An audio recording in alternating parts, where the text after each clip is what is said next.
ایک گھر کے بھی اگر افراد ہوں گے اللہ انہیں جمع فرما دے گا۔ اللہ ہمیں تقوی اور ایمان کی بنیاد پر رشتے اور دوستیاں قائم کرنے کی توفیق عطا فرمائے۔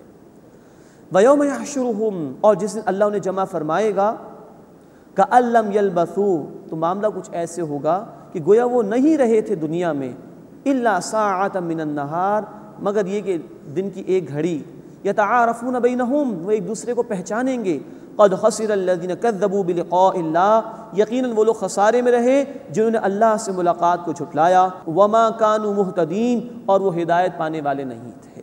اللہ ہمیں آخرت کا یقین عطا فرمائے اور اس کے لیے تیاری کرنے کی توفیق عطا فرمائے، اور اپنے ہدایت یافتہ بندوں میں اللہ ہمیں شامل فرمائے۔ وَإِمَّا نُرِيَنَّكَ بَعْضَ الَّذِي نَعِدُهُمْ، اور اگر اے نبی صلی اللہ علیہ وسلم ہم آپ کو بعض وعدے دکھا دیں جو ہم ان سے کر رہے ہیں، او نَتَوَفَّيَنَّكَ، یا ہم آپ کو اٹھا لیں یعنی موت دے دیں، فَإِلَيْنَا مَرْجِعُهُمْ، تو بس انہیں ہماری طرف لوٹ کر آنا ہے، ثُمَّ اللَّهُ شَهِيدٌ عَلَى مَا يَفْعَلُونَ، پھر اللہ اس پر گواہ ہے جو کچھ کہ وہ کرتے ہیں۔ مراد یہ ہے کہ اللہ کا عذاب دنیا میں بھی آ سکتا ہے، جیسے گزشتہ نافرمان قوموں پر آیا، تو اللہ چاہے تو دنیا میں بھی ان کو عذاب دے سکتا ہے، اور بالآخر سب کو لوٹ کر اللہ کی طرف جانا ہے۔ اللہ ان نافرمانوں کے اعمال سے واقف ہے، وہ ضرور ان کو سزا دے گا۔ وَلِكُلِّ أُمَّةٍ رَسُولٌ، اور ہر امت کے لیے ایک رسول ہے۔ اللہ نے ہر دور میں ہر علاقے میں رسولوں کو بھیجا انسانیت کی ہدایت کے لیے، یہاں تک کہ پھر یہ معاملہ آ کر مکمل ہو گیا رسول کریم صلی اللہ علیہ وسلم پر کہ اب آپ تمام انسانیت کے لیے اللہ کے رسول ہیں۔ وَلِكُلِّ أُمَّةٍ رَسُولٌ، اور ہر ایک امت کے لیے ایک رسول ہے۔ فَإِذَا جَاءَ رَسُولُهُمْ، بس جب ان کا رسول آ گیا، قُضِيَ بَيْنَهُمْ بِالْقِسْطِ، تو ان کے درمیان انصاف کے ساتھ فیصلہ کر دیا گیا، وَهُمْ لَا يُظْلَمُونَ، اور ان پر ظلم نہیں کیا جاتا۔ مراد یہ کہ اللہ اپنے رسول علیہ السلام کو بھیجتے ہیں، اللہ نے اپنے رسولوں کو بھیجا، رسولوں کے ذریعے سے اتمام حجت کیا، اس کے بعد جن لوگوں نے نافرمانی کی روش اختیار کی وہ برباد کر دیے گئے۔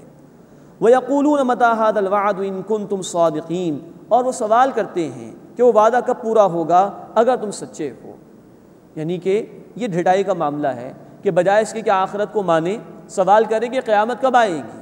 وَيَقُولُونَ مَتَىٰ هَٰذَا الْوَعْدُ، اور وہ یہ سوال کرتے ہیں کہ وہ وعدہ کب پورا ہوگا، إِن كُنتُمْ صَادِقِينَ، اگر تم سچے ہو۔ قل، اے نبی صلی اللہ علیہ وسلم فرما دیجئے، لا املک لنفسی ضرا ولا نفعا، میں اپنے لیے مالک نہیں ہوں کسی نقصان کا نہ ہی کسی نفع کا، الا ما شاء اللہ، مگر یہ کہ جو اللہ چاہے۔ یہ قیامت کا برپا کر دینا یہ میرے اختیار میں نہیں ہے، میں تو اللہ کا رسول ہوں، حق پہنچا رہا ہوں تمہارے سامنے۔ اب فرمایا کہ لکل امت اجل، ہر ایک امت کے لیے ایک وقت مقرر ہے، وہ وقت آتا ہے تو معاملہ طے کر دیا جاتا ہے، فیصلہ کر دیا جاتا ہے۔ اذا جاء اجلهم، جب ان کا وقت آ جائے گا، فلا يستأخرون ساعة ولا يستقدمون، بس نہ وہ ایک گھڑی تاخیر کر سکیں گے نہ جلدی کر سکیں گے۔ مہلت ختم ہو جائے گی تو اللہ کی طرف سے عذاب کا فیصلہ ہو جائے گا نافرمانوں کے لیے۔ قل ارأیتم، اے نبی صلی اللہ علیہ وسلم فرما دیجئے بھلا دیکھو، ان اتاکم عذابہ بیاتا او نہارا، اگر تم پر اللہ کا عذاب آ جائے رات کو یا دن کے وقت، ماذا یستعجل منہ المجرمون، تو وہ کیا ہے جس کی مجرم جلدی کر رہے ہیں۔ اثم اذا ما وقع آمنتم بہ، کیا پھر جب وہ واقع ہو جائے گا اس وقت تم اس پر ایمان لاؤ گے۔ الآن کہا جائے گا اب ایمان لاتے ہو، وقت کنتم بہ تستعجلون، اس سے پہلے تم اس کی جلدی مچاتے تھے۔ یعنی جب عذاب کا فیصلہ آ جائے اجتماعی طور پر یا کسی فرد کی موت کا فیصلہ ہو جائے، اس وقت ایمان قبول کرنا معتبر نہیں ہے، قابل قبول نہیں ہے۔ یہاں تک کہ فرعون نے بھی قبول کیا تھا جب اس کی موت آ رہی تھی۔ سورہ یونس میں ہم پڑھیں گے آیت نمبر 90 سے لے کے 92 تک، جب وہ غرق ہو رہا تھا اس نے کہا تھا کہ میں ایمان لے آیا، لیکن اس وقت کا ایمان قابل قبول نہیں ہوتا۔ لوگوں کو ڈرنا چاہیے، ہمیں بھی ڈرنا چاہیے، کسی بھی وقت ہماری مہلت ختم ہو سکتی ہے، اس کے آنے سے پہلے پہلے، یعنی اللہ کے فیصلے کے آنے سے پہلے پہلے انفرادی سطح پر وہ موت کا فیصلہ، اجتماعی سطح پر یہ کہ اللہ مہلت ختم فرما دے، اس کے آنے سے پہلے پہلے انسان کو محنت کرنی چاہیے۔ اللہ ہمیں اس کی توفیق عطا فرمائے۔ ثم قیل للذین ظلموا، پھر ظلم کرنے والوں سے کہا جائے گا، ذوقوا عذاب الخلد، ہمیشہ کے عذاب کو چکھو، هل تجزون الا بما کنتم تکسبون، تمہیں وہی بدلہ دیا جاتا ہے جو تم کمایا کرتے تھے، جیسے تمہارے اعمال تھے ویسے ہی تمہارا بدلہ ہے۔ وَيَسْتَنبِئُونَكَ أَحَقٌ هُوَ، اور اے نبی صلی اللہ علیہ وسلم وہ آپ سے سوال کرتے ہیں کیا وہ سچ ہے، یعنی قیامت کے متعلق ان کو شک تھا، آخرت کے متعلق وہ تردد میں پڑے ہوئے تھے، تو پوچھتے ہیں کیا وہ حق ہے؟ قل، اے نبی صلی اللہ علیہ وسلم فرما دیجئے، ای و ربی، ہاں ہاں میرے رب کی قسم، انہ لحق، بے شک وہ حق ہے، وما انتم بمعجزین، اور تم عاجز کرنے والے نہیں۔ یہاں کوئی دلیل نہیں دی اللہ تعالیٰ نے عقلی، یہاں رسالت اللہ کے رسول صلی اللہ علیہ وسلم کی اور اللہ کے رسول صلی اللہ علیہ وسلم کی ذات مبارکہ اس کا وزن ہے۔ اللہ کے رسول کا بے داغ کردار، اللہ کے ایک بندے نے کبھی بندوں کے معاملے میں جھوٹ نہیں بولا، تو کیا وہ اللہ کے حوالے سے جھوٹ بولے گا؟ تو اس شخصیت کا وزن یہاں پر ہے، اور آپ قسم کھا کر کہہ رہے ہیں کہ میرے رب کی قسم وہ ضرور آئے گی، وہ برحق ہے، وما انتم بمعجزین، اور تم عاجز کرنے والے نہیں ہو۔ اس کے بعد چھٹا رکوع شروع ہو رہا ہے سورہ مبارکہ کا، اس میں قیامت کا بیان ہے، اور یہ کہ کوئی فدیہ مجرمین سے قبول نہیں ہوگا اس دن، اور قرآن کی بہت عمدہ صفات اس مقام پر اللہ تعالیٰ نے بیان فرمائی ہیں، اور مشرکین کے توہمات کا ذکر ہے۔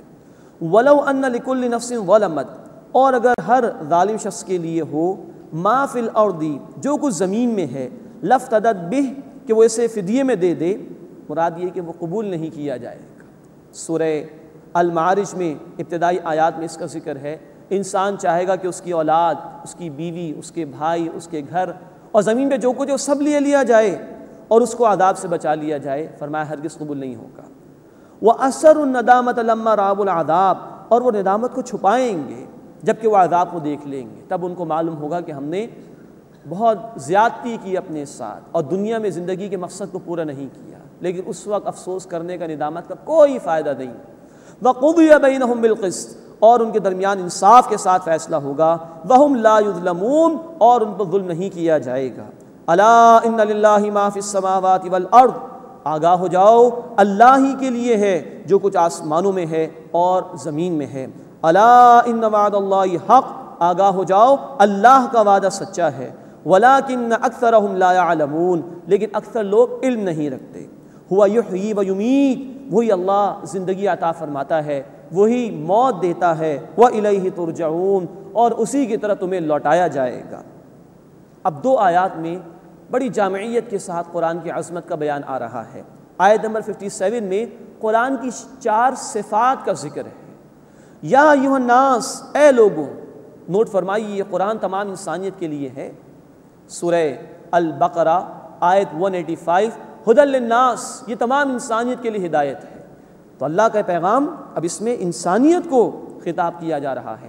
یا ایھا الناس، اے انسانوں، قد جاءتکم موعظۃ من ربکم، یقیناً تمہارے رب کی طرف سے تمہارے پاس نصیحت آ چکی ہے۔ وشفاء لما فی الصدور، اور یہ قرآن سینوں کے امراض کی شفا ہے۔ وہدن، اور ہدایت ہے۔ ورحمۃ للمؤمنین، اور ایمان لانے والوں کے لیے رحمت ہے۔ 4 صفات اللہ تعالیٰ نے اس مقام پر بیان فرمائی۔ نمبر 1، یہ قرآن موعظہ ہے۔ وعظ کہتے ہیں ایسے کلام کو، ایسی بات کو جو دل میں نرمی پیدا کر دے۔ اب ایک شخص کا تصور ذہن میں رکھیے جس کا دل بند ہو چکا ہے، بالکل جو غفلت میں ہے۔ سب سے پہلے ضرورت ہے کہ اس کے دل کو نرم کیا جائے، اس لیے کہ انسان کے ایکشن کے پیچھے، اس کے عمل کے پیچھے اس کی تھاٹس اور اس کے ارادے ہوتے ہیں، تو دل کو بدلنے کی ضرورت ہے۔ دل سخت ہو گیا ہے تو قرآن اس کو کھول دے گا، یہ وعظ ہے رب کی طرف سے۔ نمبر 2، وشفاء لما فی الصدور، یہ سینوں کے امراض کی شفا ہے۔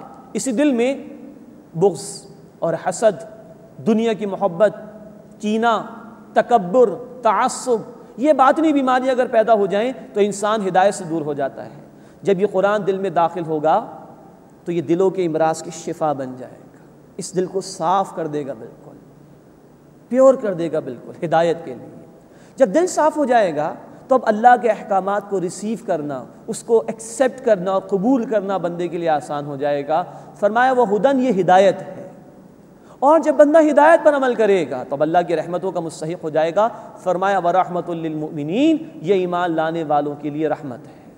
تو یہ 4 صفات بیان ہوئیں۔ یہ قرآن وعظ ہے، دلوں کو کھولے گا۔ یہ شفا ہے، دلوں کی بیماریوں کو دور کرے گا۔ یہ ہدایت ہے، اللہ کے احکامات کو قبول کرنے کے لیے اس دل کو پاک صاف کر دے گا یہ قرآن، اور قبول کرنا آسان کر دے گا۔ ورحمۃ للمؤمنین، اور اہل ایمان کے لیے رحمت ہے۔ اب جو اس کے تقاضوں پر عمل کریں گے وہ سراسر اللہ کی رحمت کے مستحق بن جائیں گے۔ ایک فرد میں بھی تبدیلی اس قرآن کے